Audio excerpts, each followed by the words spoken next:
დღეს აქ შევიკრიბეთ საოლქო საარჩევნო კომისიასთან, რომელმაც დღეს უნდა მიიღოს პირველი გადაწყვეტა რითაც იწდება ზუგდიდში არჩევნებში გაყალბება.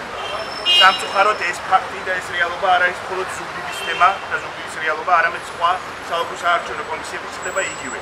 როდესაც ქართული ოცნების ადგილობრივი წარმომადგენლები პირდაპირ კარნახით მიუთითებენ კომისიის წევრებს თუ ვინ უნდა შეარჩიონ საოლქო საარჩევნო კომისიებში როგორც ეგრეთ წოდებული პროფესიული წევრები.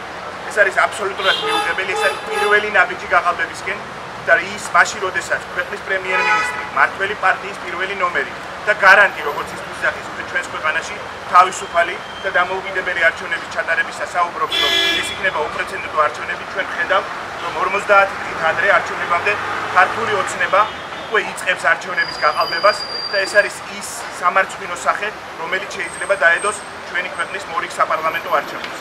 მე მიმართავ აბსოლუტურად ყველას, მიმართავ პირველ რიგში პრემიერ-მინისტრს. დაინტერესდეს თუ ის საქმის კურსია, თუ როგორ მოქმედებენ მისი პარტიის ადგილობრივი წარმომადგენლები, ეს არის დიდი პრობლემა და თუ ის არ არის საქმის კურსი, ეს არის კიდევ უფრო დიდი პრობლემა, რომ ქართულ ოცნებაში არის პრაქტიკულად ქაოსი. თუმცა ქაოსი რო არის ქართულ ოცნებაში, ჩვენ კარგად ვიცით. მიუმართავ ასევე ადგილობრივ საოლქო კომისიის წევრებს. ნუ ცერთი მათგანი ნუ გახდება პოლიტიკური манипуლირების საგანი. მათ უნდა მიიღონ დამოუკიდებელი გადაწყვეტილება. ამ ერთი გადაწყვეტილებით არ წყდება ბედი არც არჩევნების, არც ზუგდიდის მომავლის და არც ხვალინდელი დღის. ისინი უნდა იყვნენ კეთილსინდისიერნი, კანონის წინაშე და საზოგადოების წინაშე. თითოეულ მათგანს ის იქნება პარტიული ნიშნით დანიშნული, თუ პროფესიული ნიშნით დანიშნული, აქვს ვალდებულება ემსახუროს საქართველოს, ემსახუროს კანონს და არა რომელიმე კონკრეტულ პოლიტიკურ პარტიას.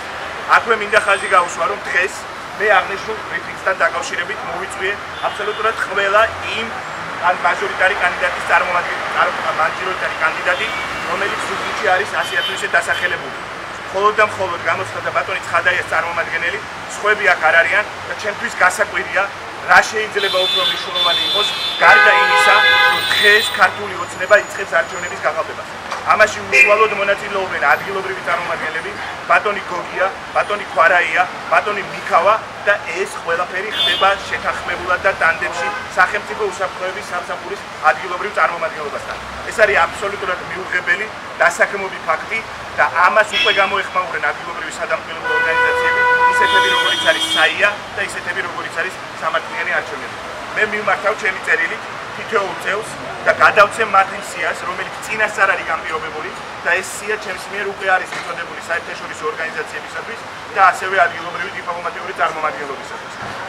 ესე არ გავა, ჩვენ არავის არ მოვაპარინებთ ზუგდიდელების არჩევნებს. მადლობა.